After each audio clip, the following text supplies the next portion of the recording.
Haunting and Freedom. A mother and daughter's journey beyond control. A true story of betrayal, courage, and new beginnings. The morning in Tampa, Florida, was a bit more humid than usual. Elizabeth Clark squinted at the morning sunlight streaming through her bedroom window as she checked the alarm clock on her nightstand. 6:30 a.m. She took a deep breath and slowly closed her eyes again. Just 5 more minutes. But her wish would not be granted. She heard light, quick footsteps in the hallway approaching her door. "Mom, are you up? Breakfast is ready." The door opened, and her 13-year-old daughter Katie peeked in.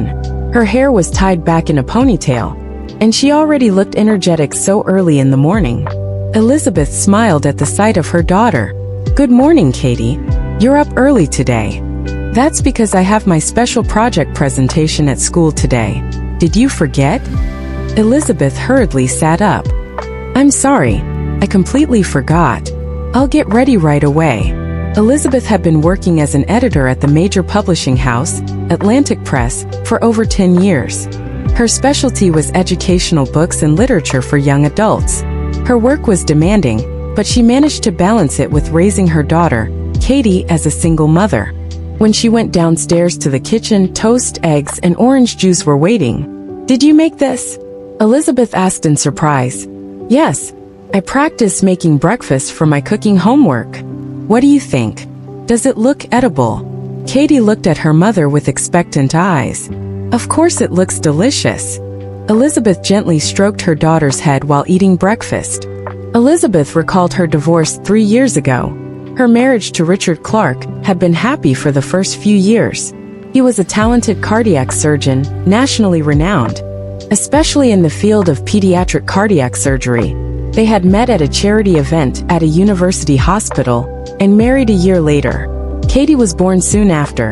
However, as Richard's reputation grew, he became increasingly devoted to his work. He stayed at the hospital until late at night and was increasingly called away for emergency surgeries on weekends. Even when he was home, he was always either reading medical journals or preparing for his next surgery. He was a wonderful doctor, but as a husband, as a father, Elizabeth sighed. "Mom, what are you thinking about?" Katie's voice brought her back to reality. "Oh, nothing.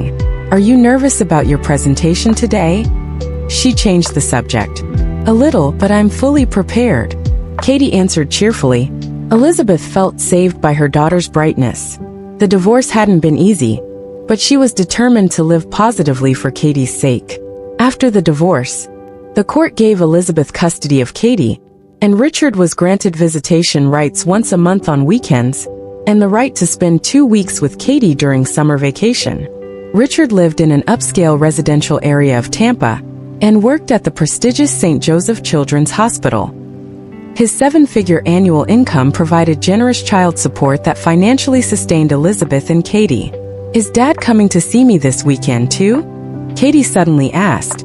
Elizabeth thought for a moment before answering. "Yes, according to the schedule. Dad is writing an important research paper right now, but he said he would take you to the aquarium on Saturday." "Yay, I've been wanting to see the new dolphin show." Elizabeth smiled. Richard might have been too dedicated to his work, but she had to admit that he truly loved Katie. He always gave Katie expensive gifts and tried to spend quality time with her whenever possible. Recently, he had given her the latest tablet for her 13th birthday. "Oh, I meant to tell you," Elizabeth continued after taking a sip of coffee, "I have to go on a business trip to Chicago next week." "Chicago?" There was a hint of worry in Katie's expression. "For how long?" "Just for 4 days, but since it coincides with your spring break, would you like to come with me? There's a big aquarium there, and we can also take a cruise on Lake Michigan." Katie's face brightened. "Really? Can I go?" "Of course. We can do some sightseeing between my meetings. I'll be discussing a new children's book series, Explorer Macy, a story about a girl who goes on adventures around the world." "That's awesome. Should I tell Dad?" Elizabeth thought for a moment. "Yes, I'll call him tonight. We need to make sure it doesn't conflict with his weekend plans." "Thanks, Mom." Katie jumped up and hugged her mother. They hurriedly finished getting ready, and Elizabeth dropped Katie off at school before heading to the publishing house. At the office, she had detailed meetings about the Chicago trip. The chief editor, Martha Johnson, stopped Elizabeth. "Elizabeth, do you have all the materials for the Chicago meeting? Author Christina Williams is looking forward to it." "Yes, everything's ready. Actually, I'm thinking of taking my daughter along. It's her spring break." "That's wonderful. It will be a good experience for your daughter." Martha smiled kindly. That evening, on her way home, Elizabeth stopped at the supermarket to buy ingredients for dinner. When she arrived home, Katie had already started her homework. "How was the presentation?" Elizabeth asked. "It was great. My teacher and friends all praised me. Can I start packing for the trip tomorrow?" Elizabeth laughed. "There's still a week to go, but sure, let's make a list of what we'll need tomorrow." After dinner, as promised, Elizabeth called Richard. He responded as concisely as usual. "Chicago. That's fine. I'll change my schedule. But when Katie comes back, I want to increase her violin lessons. She has talent." Elizabeth agreed. "Understood, but make sure she doesn't get too tired." After hanging up, Elizabeth sat on the sofa. Inside, conversations with Richard were always tense, but she needed to maintain a cooperative relationship for her daughter's sake. Plans for the Chicago trip proceeded smoothly, and Elizabeth and Katie gathered everything they needed. They were both sincerely looking forward to this little adventure. Elizabeth felt her heart flutter with excitement at the prospect of traveling alone with her daughter for the first time in a long while. The departure day for Chicago dawned. The morning was a bit chilly, and Tampa's sky was covered with pale gray clouds.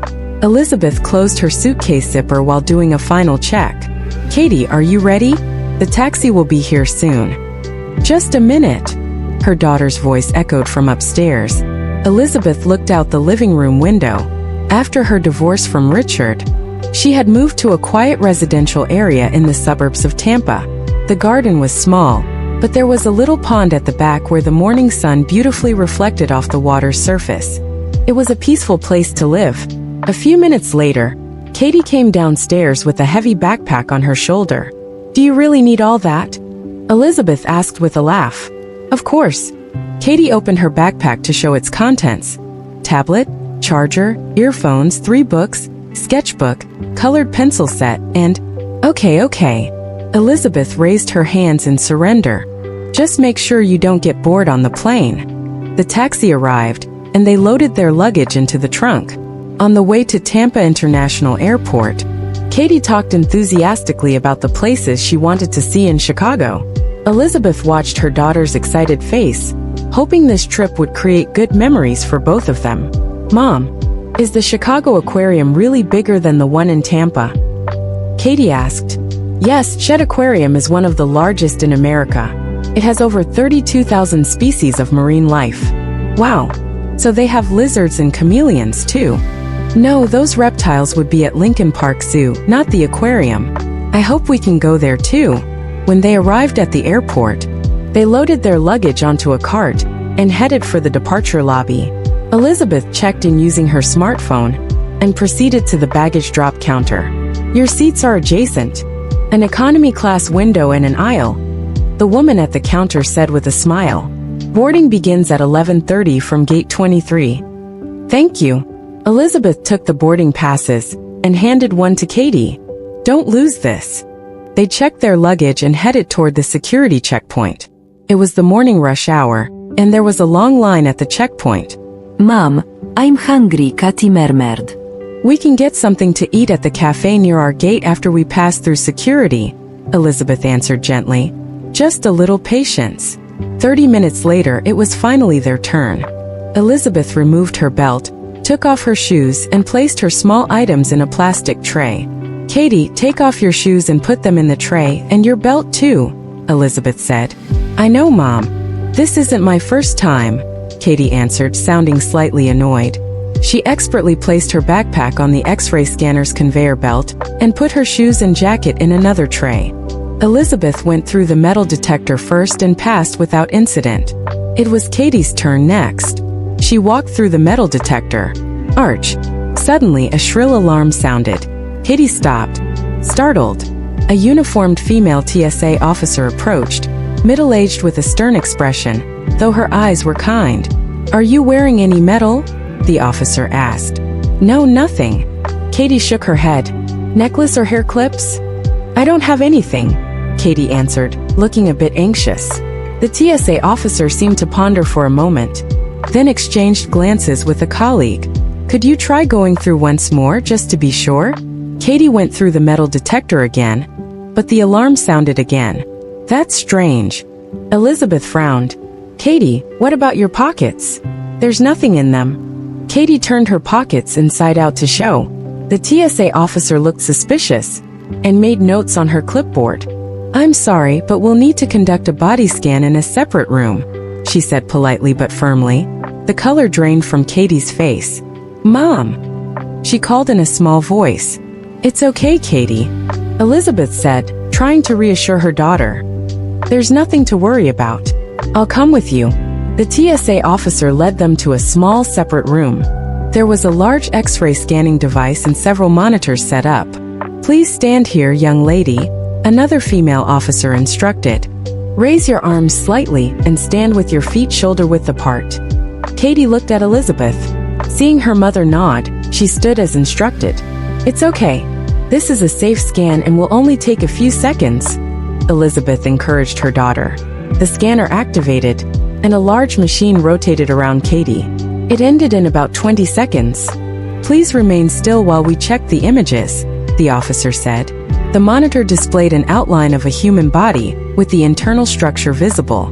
As the TSA officer stared at the monitor, her expression suddenly changed. She hurriedly called over a colleague, and they began whispering to each other. Elizabeth began to feel uneasy. It was clear that something wasn't normal.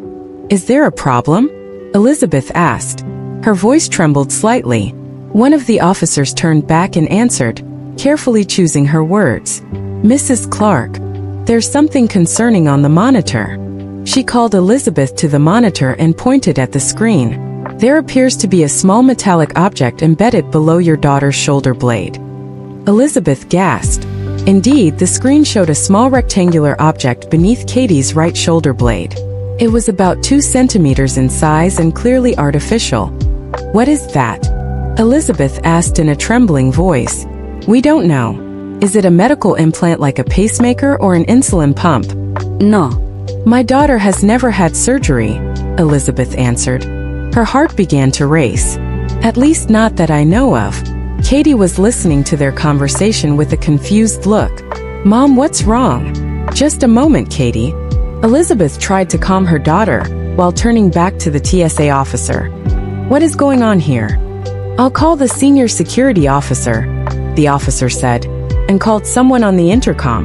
A few minutes later, a man in a gray suit entered the room. He was in his mid-50s with short cropped white hair and a stern expression. After a brief self-introduction, he immediately went to the monitor. "I'm Johnson, the senior security officer," he said concisely. He stared at the monitor for a while and pressed several buttons to enlarge the image. After a few minutes of tense silence, he looked at Elizabeth with a severe expression. "This appears to be some kind of tracking device. It would have been deliberately implanted," the security officer said with a stern look. "What?" Elizabeth repeated in disbelief. Her head spun, and she felt the room revolving around her. These kinds of devices transmit location information in real time. Someone can constantly monitor where your daughter is, who she's with, and how she's spending her time. You should report this to the police immediately. "But how?" Elizabeth was confused. "How could something like that be in my daughter's body? This couldn't be implanted without professional medical intervention. It would have required a small surgery, probably under anesthesia." He looked at Katie and then turned back to Elizabeth. "Go to the police right away." Katie turned pale and looked at her mother with a frightened expression. "Mom, is there something inside me?" Elizabeth rushed to her daughter and hugged her tightly. "It's okay, Katie. Mom will take care of this." But her heart was filled with fear and anxiety. Who had implanted a tracking device in her daughter's body? Why and how? Her thoughts were chaotic, and her hands were shaking. "I'll escort you to the airport police office," Johnson said. "They'll handle this matter." Elizabeth nodded silently. She gathered their belongings and tightly held Katie's hand. Their plans for a fun trip to Chicago had collapsed, and a terrifying nightmare was about to begin instead. "I'm scared, Mom," Katie said in a thin voice. "I'll protect you," Elizabeth said firmly, but she too was trembling with fear. The airport police office was a small room characterized by impersonal walls and fluorescent lighting. Elizabeth and Katie sat on hard plastic chairs while two uniformed officers examined the X-ray photos at the desk in front of them. The air in the room was heavy and tense. "Mom, can't we get on the plane?" Katie asked in a small voice. Her blue eyes were wide with anxiety. "There are more important things right now," Elizabeth answered gently. But her own heart was also greatly disturbed. One of the officers, Detective Robert Mullins, turned toward them. He was a man in his mid-40s with kind eyes and a tired expression. "Mrs. Clark, this is clearly an illegal implant." He pointed to the X-ray photo. There, a small rectangular object was clearly visible beneath Katie's shoulder blade. "Does your daughter remember being subjected to any surgery? Is there anything she remembers?" Katie squeezed her mother's hand tightly. "No, I don't remember anything," she answered in a trembling voice. Elizabeth gently stroked her daughter's hair, desperately trying to remember. She sorted through Katie's medical records in her mind. "Katie went to the hospital." "Oh, yes, just last summer for a tonsillectomy," she finally said. "It was in July. She was having frequent throat inflammations." Detective Mullins nodded while taking notes. "Could you tell me the details of that surgery? Which hospital and which doctor was in charge?" Elizabeth's memory came back. The tonsillectomy was performed at St. Joseph Children's Hospital. The originally scheduled doctor was an ENT specialist named Dr. Anderson. But on the day of the surgery, Dr. Anderson couldn't come due to an urgent matter, Elizabeth said quietly. And then she faltered. Suddenly, all the pieces began to connect in her mind. "My ex-husband performed Katie's tonsillectomy," Elizabeth said quietly. Her voice trembled slightly. "Your ex-husband is a doctor?" Detective Mullins' eyes sharpened. "He's a cardiac surgeon. Richard Clark, the chief cardiac surgeon at St. Joseph Children's Hospital." The atmosphere in the room changed. The female officer exchanged glances with Detective Mullins, and she immediately left the room. Detective Mullins' expression changed. "This is becoming increasingly serious. There's a high possibility of a deliberate act by a professional." Elizabeth held her head in her hands. "I can't believe it, Richard." "But why? Was there anything unusual after the surgery?" Detective Mullins asked. Elizabeth tried to remember. The surgery itself was successful without issues. The recovery was quick, but she frowned as she remembered. After the surgery, Richard contacted us more frequently than usual to check on Katie's recovery status. And yes, he even came to our home once, saying he wanted to check because the surgical scar was a bit red. "Katie, have you ever felt any pain or discomfort in your shoulder? Not your neck?" Detective Mullins asked Katie gently. Katie shook her head. "No, nothing. But sometimes maybe my right shoulder would get a little hot. But it wasn't serious, so I didn't mention it." The female officer returned to the room. She whispered something to Detective Mullins. He nodded with a serious expression. "Mrs. Clark, we've contacted the Tampa Police Department. They're taking this matter seriously and have begun procedures to issue search warrants for Dr. Richard Clark's home and hospital office." Elizabeth took a deep breath. "I'll cancel our Chicago trip. We'll stay in Tampa until this matter is resolved." "A wise decision," Detective Mullins agreed. "Also, we've called in digital forensics experts to examine the nature of this device. They should arrive shortly." About an hour later, two technicians arrived at the office. One was a petite woman and the other was a young man. They brought in specialized equipment and began analyzing the X-ray photos in detail. "This is an advanced tracking device," the female technician Sarah Chun explained. "It has the ability to send and receive satellite GPS signals. It can not only track the implanted person's location in real time, but also record their movement history." "Is such a thing possible?" Elizabeth asked, trembling. "Unfortunately, yes. This technology was developed for military and law enforcement purposes. but it's also available on the black market. However, medical knowledge is required to properly implant it, Chen answered. Her partner was operating a device that resembled a special antenna. I'm tracking the signal, he continued, working with concentration. Found it. This device is emitting signals periodically, and the receiving destination is an IP address within Tampa City. Several hours later, they received a call from the Tampa Police Department. Richard Clark's home and hospital office have been searched. We've seized his computers and smartphone, the detective on the phone reported. According to the digital forensics team's initial analysis, we found specialized software for receiving signals from your daughter's device. We're continuing the investigation. Elizabeth and Katie had to stay overnight at a hotel. They were instructed to report to the Tampa Police Headquarters the next morning. Both mother and daughter were exhausted but couldn't sleep. Mom, did Dad really do something bad? Katie asked as she lay in bed. Elizabeth sighed deeply. We don't know everything yet, but if it's true, yes, it's a very bad thing. The next morning, in a briefing room at Tampa Police Headquarters, they received a report from the investigation team. Richard's computer had been thoroughly analyzed, and shocking discoveries had been made. Mrs.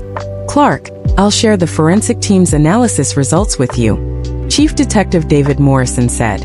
A database of your daughter's movement history was found on Dr. Richard Clark's computer. It appears he has been tracking your daughter's every move for the past 8 months. 8 months, right after the tonsillectomy, Elizabeth murmured. Furthermore, not only was your daughter's movement history found on his smartphone, but also detailed floor plans of your home. The placement of security systems, locations of windows and doors were all recorded. Elizabeth turned pale. He was monitoring us. It appears so. He also had records of your daily patterns, your times of leaving for work and returning home, Detective Morrison said. Dr. Richard Clark has been arrested while on duty at the hospital. He has been taken to the Tampa police station and is being interrogated. My ex-husband always knew where we were. That's how he could appear suddenly. Elizabeth's voice trembled as she realized the horrible truth. Last month, when I went to pick up Katie from a friend's house, he appeared saying he was just in the area, and a few weeks ago when we were at the shopping mall, he said he was there by coincidence. That was no longer coincidence. No longer coincidence, Detective Morrison said with a severe expression. A few hours later, the results of Richard's interrogation were communicated. He has admitted to implanting the device, Detective Morrison reported. However, according to his claim, it was to protect his daughter. Protect from whom? Elizabeth couldn't contain her anger. In his words, her mother is trying to keep my daughter away from me. I have the right to know where Katie is, he answered calmly. That's absurd, Elizabeth exclaimed. I have never denied his visitation rights. We think so too, Detective Morrison agreed. More seriously, his computer contained information about your new romantic partner, your bedtime, and even your daily routines. Dr. Richard Clark's obsession appears to have reached a pathological level. Elizabeth was speechless. She was stunned, overwhelmed by a mixture of anger and fear. She couldn't believe that the husband she once respected could do such a terrifying thing. How can we remove that device from my daughter's body? She finally asked. We've already contacted a specialist surgeon. Tomorrow, a removal surgery is scheduled at a medical facility separate from St. Joseph Hospital, Detective Morrison answered. That night, in their hotel room, Elizabeth and Katie sat quietly. Mom, what will happen to Dad? Katie asked in a small voice. He will receive an appropriate punishment according to the law, Elizabeth answered, hugging her daughter. But now your safety and health are the top priorities. Let's remove that device and return to a normal life. Though she said this, she knew that this event had forever changed their lives. The waiting room at Memorial Grove Medical Center was decorated with soft colors and peaceful paintings. Elizabeth sat in a stiff chair, absently flipping through a magazine, but not reading a single word. Her heart was full of thoughts about her daughter, who was in the operating room at this very moment. Katie's device removal surgery was scheduled for 3 days after Richard's arrest. During that time, Katie had 2 sessions with trauma counselor Dr. Lin Chen.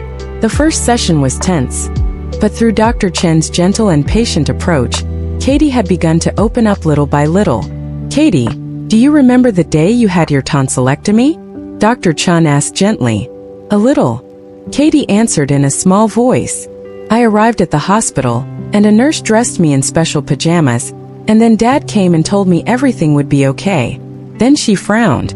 "Then it gets fuzzy. I think because of the anesthesia. Did you notice anything different after the surgery?" Katie thought for a moment. "My throat hurt, but the nurse said that was normal, and..." She faltered. "My right shoulder hurt, but Dad said it was because I was in an awkward position on the operating table." According to Dr. Chen's report, Katie had a gap in her memory under anesthesia, which may have been intentionally created. This suggested that Richard had sufficient time to implant the tracking device during the tonsillectomy. Now Elizabeth was waiting for the operating room door to open. About an hour later, Dr. James Sutherland appeared, wearing blue scrubs. "Mrs. Clark, the surgery was successful." He smiled reassuringly. "The device has been completely removed, and there is no damage to the surrounding tissue." Elizabeth sighed deeply with relief. "How is Katie?" "She's coming out of anesthesia. You'll be able to see her in about 30 minutes, Dr. Sutherland said.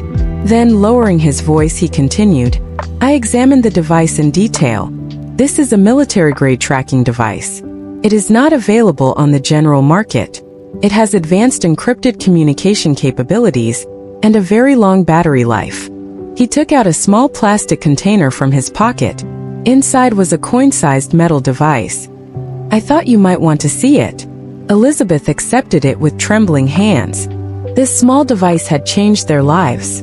How did he obtain this? That's a subject of police investigation, probably through the black market or medical equipment supplier connections, Dr. Sutherland answered. "The device will be handed over to the police as evidence." That afternoon, Elizabeth took her daughter home, and the next day she met with a family law specialist, Margaret Owens. Owens was a reliable woman in her 50s, a highly reputable lawyer in the field of children's rights protection. "Let's organize the charges against Richard Clark," Owens said, holding a pen. "Assault, stalking, child abuse, and medical ethics violations. Furthermore, considering he abused his position as a doctor, we can add abuse of authority." "I want him to spend time in prison," Elizabeth said in a trembling voice. "And I never want him near Katie again." "That's achievable," Owens nodded. "The evidence is overwhelming.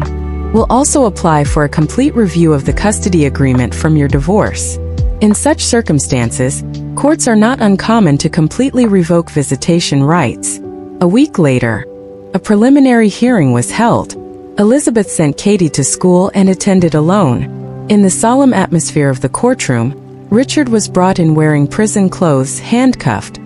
His once dignified and confident posture was gone. His complexion was poor, and there were dark circles under his eyes. His lawyer applied for bail, but the judge immediately refused.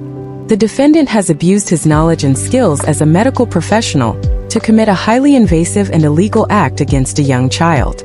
Furthermore, the defendant possesses a passport, and there is a risk of fleeing abroad. The bail application is denied.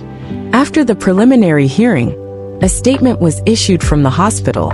The director of St. Joseph Children's Hospital, Thomas Harrison, announced that Richard had been suspended immediately. "I can't believe what he has done. Richard was a respected doctor," Director Harrison told reporters. "His actions are contrary to the fundamental medical ethics and completely incompatible with our hospital's values. The safety and trust of patients and their families are our top priorities." Richard's colleague doctors were also deeply shocked. Some told reporters in interviews that he had been very dedicated to his work and compassionate toward patients. However, there were also voices saying that he occasionally showed strange obsessions. Dr. Clark sometimes wanted to know abnormally detailed information about patients' post-operative recovery. A nurse who spoke on condition of anonymity said, "We thought it was his perfectionism, but now thinking about it." Following her lawyer's advice, Elizabeth petitioned for a review of the custody agreement made at the time of her divorce from Richard. She sought to revoke all of Richard's contact rights, and the family court provisionally granted her petition. Katie's safety is the top priority, the judge said. Until the results of the criminal trial in this case are out, Richard Clark is prohibited from any form of contact with the child. 3 months later, Richard's criminal trial began. The courtroom was packed with many reporters and spectators. This case was featured not only in local media but also in national news headlines like "The Dark Secret of a Respected Doctor" and "Custody Battle Abusing Technology." The prosecutor's opening statement was powerful. The defendant, Richard Clark, abused his expertise as a doctor to implant an illegal tracking device in his own daughter's body. This act is a violation of a child's physical autonomy and a grave betrayal of parental trust. Richard's lawyer tried to defend along the lines of excessive parental concern. "My client's behavior was certainly excessive, but it was because he was genuinely concerned about his daughter. After the divorce, his time with his daughter was significantly reduced, and out of a desire to ensure her safety, he made this misjudgment." However, that claim lost its persuasiveness in the face of the weight of evidence. The prosecution presented vast data recovered from Richard's computer. It included detailed information about Katie's school schedule, friendships, and even Elizabeth's romantic relationships. On the third day of the trial, the results of a psychological evaluation were submitted. Richard was diagnosed with clear signs of obsessive personality disorder. "The defendant shows a pathological desire to control," testified the psychiatrist who conducted the evaluation. "He felt a need to completely understand and control the movements of people in his world, especially those he thought he loved." The highlight of the trial was when Richard himself took the stand. Although he looked tired, he still tried to maintain his dignity as a doctor. "As a father, I had a duty to protect Katie," he insisted. "Her mother limited my time with her, and I felt excluded from my daughter's life. By knowing Katie's whereabouts, I could be assured that she was safe." The prosecutor's cross-examination was relentless. "Is what you call protecting embedding an illegal device in a 13-year-old girl's body and monitoring her 24 hours a day?" The prosecution submitted records of monitoring Elizabeth and Katie's daily lives as evidence. Richard had tracked not only Katie's activities at school, but also her visits to friends' houses, movies watched in theaters, and even the titles of books she borrowed from the library. "This is not protection but pure control," the prosecutor declared to the jury. The defendant did not love his daughter, but treated her as a possession. After the final arguments, the jury retired to deliberate. Elizabeth sat on the hard wooden bench in the courtroom, thinking about these nightmarish months. Katie continued counseling and was gradually recovering. However, the fact of her father's betrayal had left a deep wound in her heart.